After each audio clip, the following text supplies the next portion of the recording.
Good greetings and welcome to Serenity. I am PJ Banks Anderson, the senior minister and pastor of St. Stephen's Community Church, United Church of Christ, and I am also a retired U.S. Navy chaplain, and I am very proud to say that, particularly as we have very recently commemorated 9/11 on Wednesday of this week. However, today's show is about the Lonnie D. Johnson Health Awareness Conference that will be taking place at St. Stephen's Community Church, United Church of Christ, 1007 Kimberly Drive, Lansing, Michigan 48812. Before getting to the details about the conference, let me please begin by saying that the prayer for which our time together is named is written by Reinhold Niebuhr, and it reads, God, grant me the serenity to accept the things that I cannot change, the courage to change the things that I can, and the wisdom to know the difference. The primary purpose of Serenity is to share with you information and inspiration. Our byline, so to speak, is this: to have peace on earth and goodwill toward all. It must first begin with each individual having peace and goodwill within. Now, the Lonnie D. Johnson Health Awareness Conference, which will be held a week from tomorrow, that is the 21st of September, will begin at 9:30 a.m. with a continental breakfast and free registration. Around 10 o'clock, the president of the Lansing City Council will be presenting the inauguration, the legendary inauguration award to Mrs. Dr. Glenn Chambers Johnson, the widow of Brother Lonnie D. Johnson. She will be receiving this inauguration award because it will be the first Lonnie D. Johnson Annual Health Awareness Conference in the city of Lansing. And we decided at the services of Brother Lonnie D. Johnson that we would have a ministry, that we would have an initiative, that we would have an annual conference named after him because of his extensive work in the community. For he is one of the founders, for an example, of the Qs at Michigan State University. He has been deeply involved with not only that fraternity, but the Michigan Black Men organization, with the NAACP, with Urban League, and with many health organizations, as he talked about the importance of prostate cancer awareness. As a matter of fact, that is the theme this year, that men may live, that men can live with prostate cancer. Following the presentation from President Wood will be a presentation by Dr. James Herman. He is with the Sparrow Cancer Center, and he will be talking about the ins and outs of prostate cancer and all that goes with that, whether it is recommended treatment, but certainly the importance of men seeing physicians every year to have your examinations, including the examination of the prostate. And we understand how uncomfortable that is. Trust me, women have our areas of discomfort when we go to see our physicians also. but it is extremely important. We have buried several men this year who would still be alive if they had taken the appropriate care. Now, I don't say that to frighten the men that may be listening to this, or to encourage the women in your lives to nag you about this. I say this because it is critical. We need you in our lives. We want you in our lives. And we will not have you in our lives if you do not take care of yourself. And so Dr. Herman will be talking about what prostate cancer is and how it progresses, and what some of the modern or more recent research is regarding the treatment of prostate cancer. And he will be taking care of all of the technical terms, giving us a technical understanding of the who, what, when, where, why of prostate cancer. Interestingly enough, Lonnie D. Johnson did not die of prostate cancer. As a matter of fact, when he died, he was prostate cancer free. And even though he was prostate cancer free, if he were here, he would tell you the same thing that I just said a few minutes ago, and will not bore you with repetition, because I think that you have heard and understand me well. So then that will be followed by a break, during which time people, can network, and people can, go to the restroom, and people can refresh their coffee or their juice or their healthy snack, and return for the 11:30 presentation by Mrs. Andrea King Collier. Many of you may know Mrs. Collier. She is an author. She is a columnist, and she is a freelance columnist, as a matter of fact. She writes for the great organizations or magazines like Ebony and other such magazines.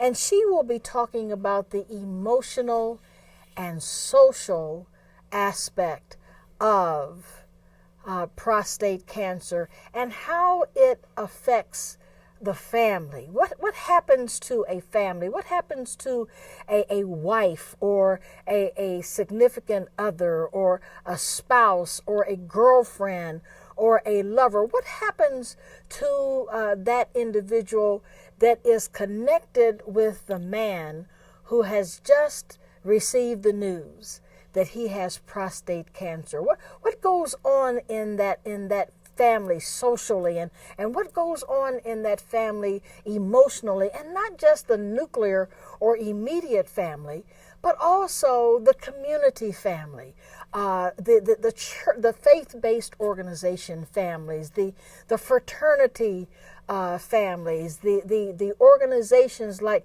the NAACP, and what happens socially and spiritually and emotionally in the families that are directly and indirectly affected by an individual who has just received the news that they have prostate cancer.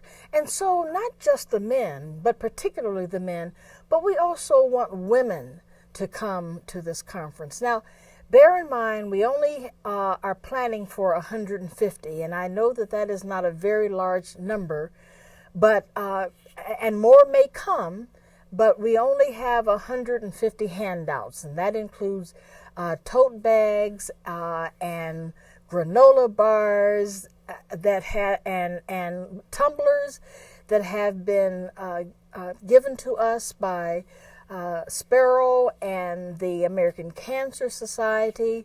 We have a book entitled That Men Can Live with Prostate Cancer that we will be putting in the tote bag, and there are only 150 of those, 150 ballpoint pens, 150 junior portfolios. So I'm making the point that if there are more than 150, then perhaps you might want to get there early to make certain that you get your tote bag. Get there, get registered, so we can give you your tote bag, and then you can proceed to your continental breakfast. But we appeal to the community to support this. It is a free event. It is a significant event. And then following the two presentations, we will have 3 more awards given out. And the person that will be giving those awards out will be Dr. Glenn Chambers Johnson, the widow of Brother Lonnie D. Johnson, Professor Lonnie D. Johnson. And those 3 awards are going to go to a debutante who has yet to be named. And the second award is going to an adult, and we have received for a nomination Rena Risper. So we'll be contacting her, asking her if she will receive the Lonnie D. Johnson Health Awareness Award. And then the third award will go to Dr. George Rowan, a very dear friend that looked after Brother Lonnie D. Johnson. As a matter of fact, they looked after one another. While Brother Lonnie D. Johnson was alive, he would go to the hospital almost daily to visit with Dr. George Rowan. And so that is the layout pretty much for this year. We will be followed, all of this will be followed by a lunch that will be provided for all of those, for 150 individuals. We only have 150 lunches. So we're looking forward not only to an inspirational time, but also to a time of great instruction, great information, and great awareness. Again, we want to invite you. It will begin at 9:30 with a continental breakfast and free registration. These are our sponsors so far, and it's important for you to know the people, the organizations that have been behind this awesome conference. We have the American Cancer Society, Sparrow, the Ingham County Health Department, and the City Council of Lansing, Michigan. We have arranged for this program to go forth, this conference to go forth every year, a weekend in September that does not conflict with home games at Michigan State University. And it's for that reason we can't give you an exact date in September of 2014. But please keep your ears open, please keep your eyes open, and be listening for and looking for an announcement regarding the Lonnie D. Johnson Annual Health Awareness Conference 2014. It will probably be held at the same location, though maybe not if we outgrow the current location. The other thing that I'd like to say is that in 2014, the theme will be around the subject of HIV and AIDS, and in 2015, the subject will be around breast cancer. As you can see on the poster, Lonnie D. Johnson is front and center. He will always appear on our posters, front and center, even though we will have 2 different speakers on either side of Brother Lonnie D. Johnson. And they will always be named, whatever the theme is. The name of the conference will always be the Lonnie D. Johnson Health Awareness Conference, Annual Health Awareness Conference. I have saved for the last, but certainly not the least, the other sponsor is How Inc.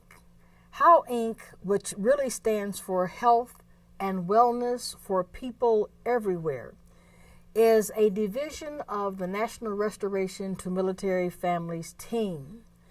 And HOW Inc. is, actually National Restoration to Military Families team is the umbrella name of the organization under which the Health and Wellness for People Everywhere Inc. Is housed.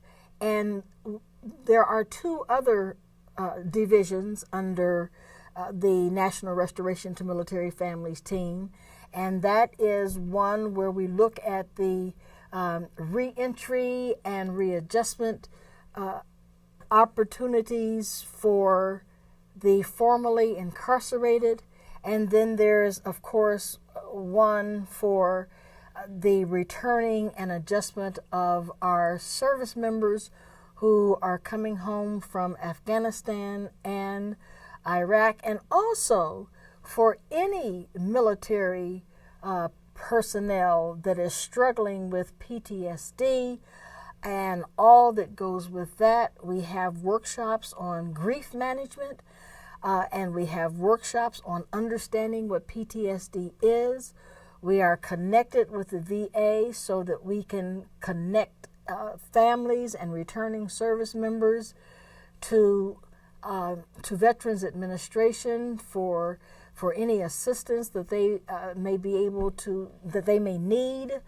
And last but not least, we are developing a relationship with funeral directors so that we can be of service to families of fallen service members, including having a military chaplain there to give the eulogy for the fallen service member.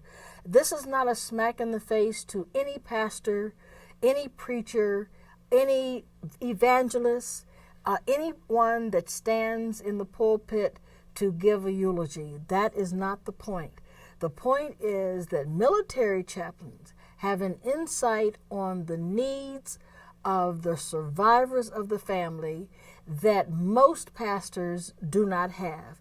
And when I say most pastors do not have, I'm saying that in many cases, unless you have actually served in the military, in many cases, unless you have actually been on the front line, there is an element that would be inherently missing in your eulogy. I understand that the eulogy is more for the living than it is for the dead.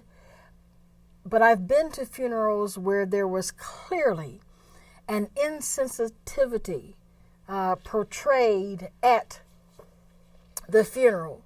And one funeral in particular that comes to my mind that I attended was of a 23-year-old Marine that would have been 24 on the day that we buried him.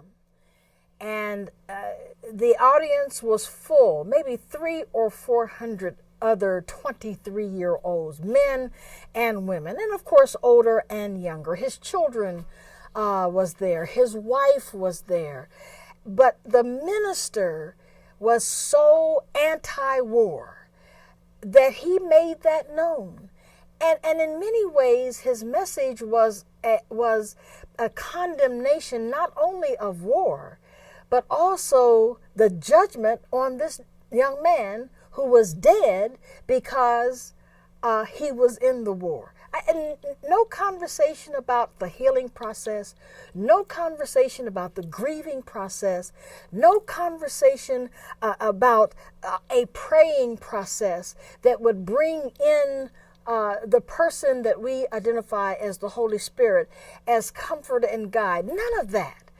And so it is in that spirit, brothers and sisters of the cloth, that I make this appeal that you contact me if a fallen service member is a member of your church and it's going to be funeralized at your church. Even if you will just allow me to make a comment to the family. I don't want to do the eulogy, but if you will just allow me to be there as a source of comfort to the family based on my experience as a retired U.S. Navy chaplain, it would not only help the family, it would help the congregation, and you might be surprised that it will help you to understand the culture, the mindset, the ethos of the military family. And last but certainly not least is the health component, which is where the Lonnie D. Johnson Health Awareness Annual Conference comes in every year. So now you kind of have a picture of what How Inc. is all about. We do have our board of directors, and many of you would recognize the names of our board of directors. I am the executive executive director, and Dr. Charles J. Corley, whom many of you know, is the chair, and Reverend Sharif that many of you know is the secretary. And so we thank the community for this opportunity to come into your home. We thank you for viewing us on Facebook, and you can go to the St. Stephen's Community Church Facebook. You can go to the Chaplain P.J. Banks Anderson Facebook page, and you can see this particular production as many times as you want to see it within the next 10 days. And of course, you can always tune in to the channel that is hosting this conference. And so, until we are together again, and I hope that will be a week from Saturday, the 21st of September. Oh, and let me park here parenthetically and say that the great Andrea King Collier will also be our Sunday morning speaker at St. Stephen's at 10 a.m. the 22nd of September. So we do hope to hear from you. We do hope to see you a week from Saturday, the 21st, and a week from Sunday, the 22nd at 10 a.m. at St. Stephen's Community Church, United Church of Christ, 1007 Kimberly Drive, Lansing, Michigan, 48912, I believe it is. If you would like additional information, please hasten to call me on my personal cell phone, which is 937-220-2273. And so, until next time, we want to thank you for taking time to spend with us today. And we ask that you will pray every day, not just once a week, but every day. The prayer written by Reinhold Niebuhr and the prayer for which serenity is named. God grant me the serenity to accept the things I cannot change, the courage to change the things that I can, and the wisdom to know the difference. Blessings and serenity.